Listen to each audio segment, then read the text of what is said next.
Friends, ಎಲ್ಲರಿಗೂ ನಮಸ್ಕಾರ. ನಾನಿವತ್ತು ಒಣಮೀನು ಹಾಕಿ ಗಟ್ಟಿಯಾಗಿರುವಂಥ ಗ್ರೇವಿ ಮಾಡ್ತಾಯಿದ್ದೀನಿ. ಅದ್ರ ಜೊತೆಗೆ ಆಲೂಗಡ್ಡೆ ಮತ್ತು ಕಿಡ್ನಿ ಬೀನ್ಸ್ ಹಾಕಿದ್ದೀನಿ. ತುಂಬ ಟೇಸ್ಟಿಯಾಗಿರುತ್ತೆ. ರೊಟ್ಟಿ ಜೊತೆಗಂತೂ ಸೂಪರ್ ಕಾಂಬಿನೇಷನ್ನು. ನೀವು ಒಂದು ಸತಿ ಟ್ರೈ ಮಾಡಿ ನೋಡಿ. ಬನ್ನಿ ಹೇಗೆ ಮಾಡೋದು ನೋಡೋಣ. ನಾನೊಂದು ಕುಕ್ಕರ್ ತೊಗೊಂಡಿದ್ದೀನಿ. ಕುಕ್ಕರ್ ಇಲ್ಲ ಆದರೆ ಹಾಗೆ ಬೇಕಾದರೆ ನೀವು ಬೇಯಿಸ್ಕೊಳ್ಬೋದು, ಆದರೆ ಕುಕ್ಕರ್ ಆದರೆ ಸ್ವಲ್ಪ ಬೇಗ ಆಗುತ್ತೆ ಅಂತೇಳಿ ನಾನು ಆಲೂಗಡ್ಡೆನ ಸಣ್ಣದಾಗಿ ಕಟ್ ಮಾಡಿ ಹಾಕ್ಕೊಳ್ತಾ ಇದ್ದೀನಿ. ಅದ್ರ ಜೊತೆಗೆ ಒಂದು ಬೌಲಷ್ಟು ಬಟಾಣಿ ಕಾಳು ಹಾಕ್ಕೊಂಡಿದ್ದೀನಿ ಮತ್ತು ಕಿಡ್ನಿ ಬೀನ್ಸ್ ಬರುತ್ತಲ್ಲ ಅದನ್ನ ಹಾಕ್ಕೊಂಡಿದ್ದೀನಿ. ಹಾಕಿ ಸ್ವಲ್ಪ ನೀರು ಹಾಕಿ ಸ್ವಲ್ಪ ಉಪ್ಪು ಹಾಕ್ಕೊಂಡಿದ್ದೀನಿ. ಒಂದೆರಡು ಟೊಮೆಟೊ ಹಣ್ಣು ಸಣ್ಣದಾಗಿ ಕಟ್ ಮಾಡಿ ಹಾಕ್ಕೊಳ್ತಾ ಇದ್ದೀನಿ. ಹಾಕಿ ಒಂದು ಸತಿ ಎಲ್ಲ ಮಿಕ್ಸ್ ಮಾಡಿಬಿಟ್ಟು ಲಿಡ್ ಕ್ಲೋಸ್ ಮಾಡಿಬಿಟ್ಟು ಕುಕ್ಕರ್ಗೆ ವಿಶಿಲ್ ಹಾಕ್ಸೋಣ. ಒಂದು 2 ವಿಶಿಲ್ ಆದರೆ ಸಾಕು, ಚೆನ್ನಾಗಿ ಬೆಂದಿರುತ್ತೆ. ಸ್ವಲ್ಪ ಚೆನ್ನಾಗಿ ಬೆಂದಿರಬೇಕು, ಅದರಿಂದ 2-3 ವಿಶಿಲ್ ಹಾಕ್ಸ್ಕೊಳ್ಳಿ. ಒಂದು ಪಾತ್ರೆನ ಗ್ಯಾಸ್ ಮೇಲೆ ಇಟ್ಕೊಂಡು ಅದಕ್ಕೊಂದು ಸ್ವಲ್ಪ ಎಣ್ಣೆ ಹಾಕ್ಕೊಂಡಿದ್ದೀನಿ. 1-2 ಈರುಳ್ಳಿನ ಉದ್ದುದ್ದ ಕಟ್ ಮಾಡಿ ಹಾಕ್ಕೊಳ್ಳೋಣ. ಹಾಕ್ಕೊಂಡು ಚೆನ್ನಾಗಿ ಎಣ್ಣೆಲೇ ಫ್ರೈ ಮಾಡ್ಕೊಳ್ಬೇಕು. ಕರಿಬೇವಿನ ಸೊಪ್ಪು ಹಾಕ್ಕೊಳ್ತಾ ಇದ್ದೀನಿ. ಶುಂಠಿ ಬೆಳ್ಳುಳ್ಳಿ ಪೇಸ್ಟ್ ಹಾಕ್ಕೊಳ್ತಾ ಇದ್ದೀನಿ. ನೀವು ಪೇಸ್ಟ್ ಬೇಡ ಅಂತ ಹೇಳಿದರೆ ಇಡೀ ಬೇಕಾದರೆ ಜಜ್ಜಿಬಿಟ್ಟು ಹಾಕ್ಕೊಳ್ಬೋದು. ಚೆಂದ ಎಲ್ಲ ಮಿಕ್ಸ್ ಮಾಡ್ಕೊಳ್ಳಿ. ನೋಡಿ, ಇದು ಒಣಗಿರುವಂಥ ಮೀನು, ತುಂಡು ಮೀನು ಅಂತೇಳಿ.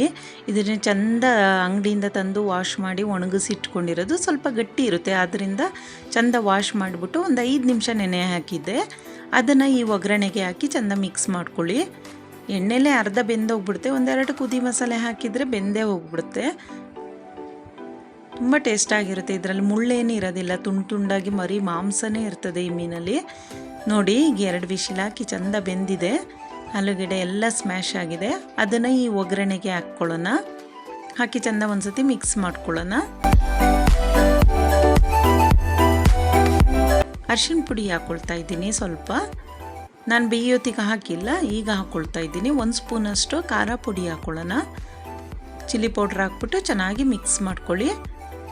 ನೀವು ಖಾರ ಜಾಸ್ತಿ ತಿನ್ನೋರಾದರೆ ಬೇಕಾದರೆ ಜಾಸ್ತಿ ಹಾಕ್ಕೊಳ್ಬೋದು. 2 ಸ್ಪೂನಷ್ಟು ನಾನು ಸಾಂಬಾರು ಪೌಡರ್ ಹಾಕ್ಕೊಳ್ತಾ ಇದ್ದೀನಿ. ಸ್ವಲ್ಪ ತಿಕ್ಕಾಗಿ ಟೇಸ್ಟಿಯಾಗಿ ಬರಲಿ ಅಂತೇಳಿ ಚೆಂದ ಎಲ್ಲ ಮಿಕ್ಸ್ ಮಾಡ್ಕೊಳ್ಳೋಣ.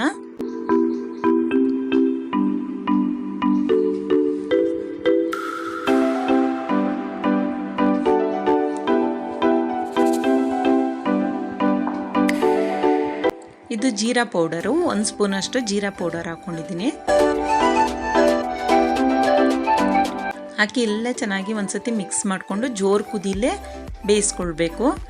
ಇದೇನು ಬೆಂದೇ ಹೋಗ್ಬಿಡುತ್ತೆ, ಮೀನು ಬೆಂದಿದೆ ಮತ್ತು ಆಲೂಗಡ್ಡೆ ಎಲ್ಲ ಬೆಂದಿರೋದ್ರಿಂದ ಏನಿಲ್ಲ, ಬೇಗ ಬೆಂದೋಗುತ್ತೆ. ಉಪ್ಪು ಸ್ವಲ್ಪ ನೋಡಿ ಹಾಕ್ಕೊಳ್ಳಿ, ಯಾಕೆಂದರೆ ಒಣಗಿದ ಮೀನಲ್ಲೂ ಉಪ್ಪಿರೋದ್ರಿಂದ ಸ್ವಲ್ಪ ನೋಡಿಬಿಟ್ಟು ಕುದ್ದ ಮೇಲೆ ಹಾಕ್ಕೊಂಡ್ರೆ ಒಳ್ಳೆಯದು.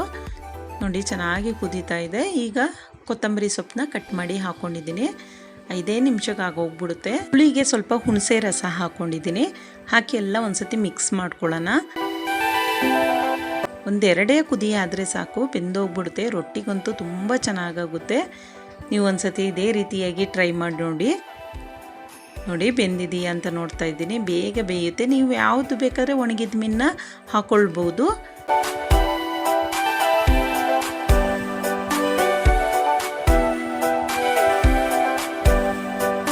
ಈಗ ಗ್ಯಾಸ್ ಆಫ್ ಮಾಡಿ ಸರ್ವಿಂಗ್ ಬೌಲಿಗೆ ಹಾಕಿದರೆ ಟೇಸ್ಟಿಯಾಗಿರುವಂಥ ಯಮ್ಮಿಯಾಗಿರುವಂಥ ಒಣ ಮೀನಿನ ಗ್ರೇವಿ ರೆಡಿ ಆಯಿತು. ರೊಟ್ಟಿ ಜೊತೆಗಂತೂ ಸೂಪರ್ ಆಗಿರುತ್ತೆ. ನೀವು ಒಂದು ಸತಿ ಟ್ರೈ ಮಾಡಿ ನೋಡಿ.